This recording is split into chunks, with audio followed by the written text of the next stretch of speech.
Mga kabunyog, mga kabayan, magandang araw po sa inyong lahat. Welcome po sa isang namang episode ng ating talakayan dito po sa aking bagong segment. Ano ang totoo dito? Yan, ito pong aking bagong segment na ito. Marami kasing nagtatanong sa akin, araw-araw yan. Attorney, anong masasabi mo dito? Ano bang totoo dito? Hmm? Kaya maraming mga issue, pangyayari, gustong malaman ng ating mga kababayan, ano ba ang totoo sa balitang ito, sa issue na ito? Kaya gumawa na ako ng regular na segment.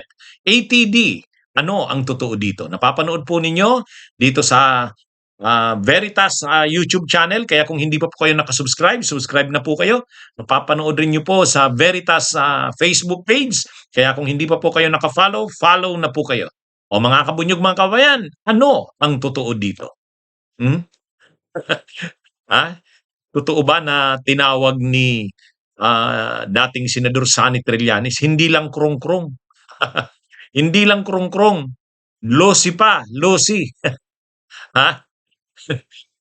Mga kabunyog, sa programang 4 Alas nila Ronald Llamas, naging guest si dating Senador Sonny Trillanes. Pinag-usapan nila si Sara eh. Hmm? Dati na, tinawag na ni Trillanes si Sara na krong-krong. Alam naman natin ang ibig sabihin ng krong-krong eh. May diferensya. May diferensya sa pag-iisip. Krong-krong. Ha? Ah, ano yon? Ah, Sinabi yan ni Trillanes. Pero ngayon, mayroon pa daw siyang isang alias. Mayroon pa daw isang alias na tawag kay Sara Duterte, Lucy. Tinanong nila Ronald Llamas, anong ibig mong sabihin ng Lucy? Ano daw, naghahalucinate. Ah, Naghahalucinate. Kung si Suntay, kung si Marcoleta Jr. ay may premonition, si Suntay ay may imagination, si Sara Duterte naman daw ayon kay Trillanes ay may hallucination. Matindi talaga itong si Sentry Doon pa nga lang sa sinabi niyang krong-krong si Sara, marami nang nag-react na DDS doon, galit na galit sa kanya. Sa bagay, may karapatan din si Trillanes tawagin si Sarang krong-krong kasi tinawag rin nga siyang Trililing. Di ba? Yun ang tawag kay Trillanes ng mga DDS Trililing. Di tinawag niya rin ngayon na krong-krong. Sabi ni Trillanes, marami daw na mga ex-military na si Sara, nakausap niya raw, ang impression daw kay Sara mukhang mayroon daw talagang diferensya sa pag-iisip. Ganon ang pagkakasabi ni Trillanes. Krong-krong, sa bagay mayroon ding mga netizens na tinatawag si Sarang saltik, Inday Sayad. Ang ibig sabihin nun? Medyo iba yung takbo ng pag-iisip. Hindi normal. Hindi normal. Kaya yun ang sabi ni Trillanes, krong-krong. Yun namang Lucy, naghahalucinate. Parang parang laging parang laging high. Ayan mga kabunyog, si dating Senador Sonny Trillanes nitong nakaraang mga araw, talagang grabe yung niya. Talagang grabe ang bira niya sa mga Duterte. Kasi nitong nakaraang linggo, ICC yung issue. Alam naman natin na napakalaki ng naitulong ni Trillanes para maisulong yung kaso na yan ni Duterte sa ICC. Pati yung pagkakaaresto kay Duterte, malaki ang naitulong ni Trillanes dyan. Kaya nga doon sa sinumpaang salaysay ng 18 na ex-marine, si Trillanes ang isa sa pinupuruan doon. Si Trillanes daw ay tumanggap ng pera, $2 million pa yan na ginamit daw pambigay, pambribe, pangsuhol doon sa mga investigators ng ICC. Kaya tapos dito na naman sa impeachment ni Sara, si Trillanes din ang dyan. Yung mga ebidensya laban kay Sara, katulad ng mga bank accounts, si Trillanes din nai-involve din dyan. Yung pagkausap kay Madriaga, yan, si Trillanes din umano ang involved dyan. Kaya mag-ICC, mag-hearing sa ICC, mag-impeachment ni Sara, talagang mainit ang dugo ng mga DDS kay Trillanes kasi nakikita nila ito talaga yung porsigidong lumalaban sa mga Duterte. At sinabi na yan ni Trillanes, gagawin niya ang lahat. Mangangampanya talaga siya para hindi manalo si Sara sa 2028. Yan yung ano niya, parang personal niya ng commitment yan. At sabi kasi ni Trillanes, hindi niya mapapayagan, hindi niya maisip na maging presidente ang isang may diferensya sa pag-iisip, krung-krunga ang tawag ni Trillanes. Ngayon naman ang tawag niya, Lucy. Para daw naghahalusinate. Anyway, ah, um, kaya itong mga DDS hindi talaga nila mapalampas itong si Trillanes. Si Trillanes naman, hmm, alam niya naman na mainit sa kanya ang mga DDS. Alam niya na piko na sa kanya sila Sara, sila Pulong, sila Baste. Kaya lang, ano niya na yan? Tanggap na yan ni Trillanes. Yung mga nagsasabi na takot na daw si Trillanes kay Sara, baka ito daw ang pag nanalo daw itong 2028, sigurado daw, gagantihan ito si Trillanes, kaya takot na daw si Trillanes. Ang sabi naman ni Trillanes dyan, panahon nga ni Duterte, hindi naman siya natakot, lumaban pa siya kay Digong. Ah, kaya kung takot din lang sa mga Duterte, parang ano na yan, sanay na si Trillanes sa ganyan. Hindi na siya natakot yan. Hindi nga siya natakot kay Digong. Kalakasan pa ni Digong noon, presidente pa si Digong. Kaya ano yan, mukha namang si Trillanes, handa na lumaban sa Duterte.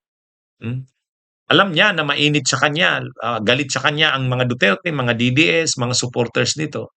Pero tanggap na yan ni Trillanes. Alam niya na talagang mainit sa kanya. Pero sabi niya, wala talagang kailangan niyang lumaban. Gawin ang lahat para hindi manalo si Sara Duterte. Para hindi na makabalik ang mga Duterte sa 2028. Kasi sabi niya, ano na lang ang mangyayari sa bansa kung si Sara ang maging presidente? Ngayon pa nga lang nakikita na ng marami na para itong may diferensya sa pag-iisip. Krung-krung nga. Kaya sabi ni Trillanes, grabe ang mangyari sa bansa kapag ganun. Kaya hindi daw dapat mangyari yun. Anyway, ito mga kabunyog, mga kababayan, itong si Mike Defensor si Mike Defensor, sa rally ngayon ng mga DDS doon sa Korte Suprema. Hindi. Sorry, hindi sa rally. Sa interview kay Mike Defensor ng SMNI, yung mga vloggers ng DDS kasi may programa sila sa SMNI. Sila Banat ba, yung Boss Dada na tinatawag, yung Coach Oli, may programa sila. O ngayon, inimbitahan nila itong si Mike Defensor. Inimbitahan nila. Dahil nga itong si Mike Defensor, parang ito yung nagiging ngayon, magapagsalita ng kampo ng mga Duterte. Laging laging nai-interview. Kung sa Senado sila Marcoleta, pagdating naman sa mga rally, sa mga interview, itong si Mike Defensor, talagang siya na yung parang tumatayong tagapagsalita sa mga rally ng mga Duterte. Rally, press con, lalo na diyan sa issue ng 18 ex-Marines na yan. Siya yun. Kahit todo deny siya, hindi naman daw siya ang pasimuno. Tumulong lang daw siya kay Baligod. Mukhang hindi. Wala namang maniniwala na hindi siya involved dyan. Ngayon, medyo ang nakaka-intrigang sinabi ni Mike Defensor na nakakatawa. Ang sabi ni Mike Defensor, si Sara Duterte daw, zero corruption. Zero corruption daw si Sara, sabi ni Mike Defensor. Ano ba itong si Mike Defensor? Bakit? Ang paliwanag niya, nung election daw na Vice President, marami daw nag-alok kay Sara ng financial na tulong. Pero hindi daw tinanggap ni Sara. Hindi tinanggap ni Sara. Kung corrupt daw si Sara, tatanggapin niya yun. Hindi. Ang alam niya daw, sabi ni Mike Defensor, walang tinanggap na pera si Sara Duterte nung tumakbo siyang Vice President. Kaya zero corruption. Nung maging daw siya, naging Vice President, DepEd Secretary, wala daw. Yung mga issue daw na yan sa confidential funds, hindi daw totoo yan, sabi ni Mike Defensor. Yung mga issue daw sa corruption, sa DepEd, hindi rin daw totoo yan, sabi niya. Believe nga daw siya kay Sara kasi zero corruption. Ito talagang si Mike Defensor, saang mundo ba ito? Saang mundo ba ito si Mike Defensor? Eh, kaya nga sinusulong ang impeachment ni Sara sa Kamara dahil sa mga korupsyon tapos sasabihin niya zero korupsyon. Umbak nga ang ebidensya kay Sara tungkol sa paggamit ng confidential funds, tungkol sa paglustay ng pondo ng DepEd, ng OBP, o yung kanyang hindi maipaliwanag na paglobo ng kanyang yaman na makikita sa kanyang mga bank accounts. Tapos sasabihin ni Mike Defensor, zero corruption. Ano ba tong si Defensor? Ha? Eh, parang ano? Ha? Maniwala pa tayo si Leni Robredo. O wala talagang nakuhang issue ng korupsyon. Yun ang zero corruption. Si Pinoy, pwede pa. Pero si Sara Duterte, ay sus. Hintayin mo, Mike Defensor, pag nagsimula na ang hearing ng Justice Committee, o lalabas doon. Lalabas yan doon. Ha? Yung mga ebidensya dyan sa paglustay ng confidential funds, ng pondo ng DepEd, pondo ng OBP, yung biglang yung mga laman ng kanyang mga bank accounts, yung hindi maipaliwanag na biglang pagyaman niya, at yung malaking discrepancies ng diniklara niya sa SALN at saka yung kanyang mga laman ng bank accounts niya. O yun, lalabas yan. Hintayin Mike Defensor at saka ng mga DDS. Ipapakita yan sa hearing ng Kamara sa Justice Committee. Lalabas yan. O sige, hintayin niyo. Hintayin ninyo. Yun na nga Tambak nga ang mga ebidensya laban kay Sara. Tambak yung mga ebidensya. At ipapakita yan. Ipapakita yan sa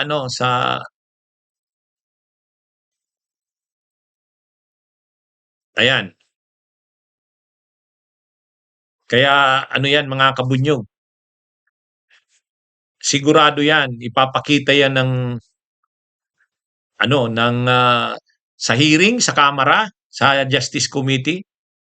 May ipapakita yang mga corruption ni Sara Duterte. Yan nga yung isang malaking issue kaya siya ini-impeach yung corruption at tambak ang ebidensya niyan. Tambak yan. Kaya hindi natin saan naman kaya galing yung saan naman kaya yung galing yung sinasabi ni Mike Defensor, zero corruption daw si Sara Duterte. Ewan ko, saang mundo ba ito si Mike Defensor? Ito mga kabunyog, mga kababayan, may may APO, APO, Asset Preservation Order. May inilabas na ang korte na asset privatization order sa mga assets ni Kibuloy at ng Kingdom of Jesus Christ. Ano yan mga kabunyog matindi yan. Kaya nagrereklamo yung mga supporters ni Kibuloy mga tagasunod niya Bakit daw ino-order yun ng korte? Ang ibig sabihin ng APO, Asset Preservation Order, hindi pinapagalaw ang mga assets. Pinapa-preserve. Kumbaga, wag niyong galawin yan Pag sinabing wag galawin, wag ibenta, wag isangla, wag i-transfer, wag i-donate, wala, hindi pwede. Hindi pa kinukumpiska ng gobyerno, hindi pa forfeited kasi may hearing pa, mayroon pang kaso, pero hindi na pwedeng i-dispose, ibenta, isangla, i-transfer, i-donate. Hindi. Ipe-preserve na yung mga assets na yan. At yung mga assets na yan ni Kibuloy at ng Kingdom of Jesus Christ ay yung lahat halos ng mga ari-arian, yung 41 hectares ba yun na yung mga mamahaling lupa ni Kibuloy sa Davao, yung mga buildings ng Kingdom of Jesus Christ, yung Cessna jet. Kasama rin, nabasa ko yung sa linabas na APO yung Asset Preservation Order, kasama sa ino-order ng korte. Kaya ito mga kabunyog, mga kababayan. At bakit kailangan yung APO o Asset Preservation Order? Kasi may kasong mga kinakaharap si Kibuloy. mayroong civil forfeiture cases, kaya lang ongoing pa ang kaso. Siyempre, habang ongoing yung kaso, dapat wag gagalawin yung mga ari-arian na yan. Kumbaga, i-preserve yan. Bakit? Ay baka naman matapos yung kaso, talo si Kibuloy, pag kukunin na ng gobyerno, wala na. Oh. Kaya kumbaga, ang purpose ng APO o Asset Preservation Order, ano yan? I-preserve na yung mga assets na yan kasi may pending case yan. Pag natapos yung kaso at kukunin niya ng gobyerno, nandyan pa. Preserve pa. O yan ang purpose. Kaya lang syempre, umaalma yung mga DDS, umaalma yung mga supporters ni Kibuloy kasi bakit naman daw ginagawa yun sa kanilang simbahan, sa kanilang sekta? Bakit naman daw? Ano naman daw yun? Ari-arian naman daw yun ang kanilang sekta ng relihiyon. Kaya lang, wala silang magagawa kasi kahit sabihin pang nakapangalan yan sa Kingdom of Jesus Christ, pero ang totoo, si Kibuloy halos ang nagmamay-ari niyan. Ginamit lang yung mga simbahan-simbahan. So ngayon, may mga kaso si Kibuloy, civil, criminal, pinapapreserve na ng korte. Para pag natalo si Kibuloy sa mga forfeiture cases, saka ang KOJC, preserved ang properties. Alam nga namang may kaso ngayon, hindi mo ipe-preserve yan. Pagkatapos pala ng kaso, wala na. Naibenta na, nai-transfer na. Kaya pag natalo si Kibuloy sa kaso, ipupurfeit yan, kukumpiskehin ng gobyerno yan, yung mga ari-arian na yan. Ang pag-asa na lang talaga nila Kibuloy, si Sara Duterte. Na manalo si Sara, para pag nanalo si Sara, pag si Kibuloy na convict, pwedeng ipardo. May pardoning power ang presidente. O ano yan? At yung mga ma-forfeit o makumpiskang ari-arian ni Kibuloy at ng KOJC, ibalik. Ganon yung mga inaasahan nila dyan Talagang kay Sara Duterte na lang sila umaasa. Kaya gusto nilang manalo si Sara sa 2028. Ang problema, mai-impeach si Sara So, malaking posibilidad hindi ito makakatakbo sa 2028. At yung mga assets ni Kibuloy at ng KOJC, yung sekta ng relihiyon niya, yung mga ari-arian, ano na yan? Pinag-aanuhan na yan, nakukumpiskahin na ng gobyerno. Kaya wala, no? Mauubos ang ari-arian ni Kibuloy. Ano naman kasi, marami kasing mga kinasangkutan ng mga krimen si Kibuloy. Kaya nga may mga kaso siya ngayon Qualified human trafficking, kumbaga ginamit yung mga bata, mga kababaihan sa pamamalimos. Tapos yung mga ginamit ang relihiyon para mag-raise ng mga pondo, ari-arian. Pero lahat yun, kahit nakapangalan sa sekta ng relihiyon nila, KOJC, si Kibuloy pa rin ang lumalabas na may control ng mga ari-arian na yun. Ngayon, may kaso si Kibuloy. Ngayon, sinasailalim na ngayon sa civil forfeiture cases at inisyuhan na nga ngayon nitong APO, Asset Preservation Order. Ano ito? Tama lang naman itong ginawang ito ng korte. Kasama na dyan sa ipinapa-preserve na asset, yung jet, yung private jet ni Kibuloy, yung Cessna. At saka yung malaking yung napakalaking yung Coliseum ba yon na pinagawa ng KOJC? Kasama yon nasa lista ng mga pinapa-preserve na assets. Okay, mga kabunyog, mga kababayan, magandang araw sa inyong lahat.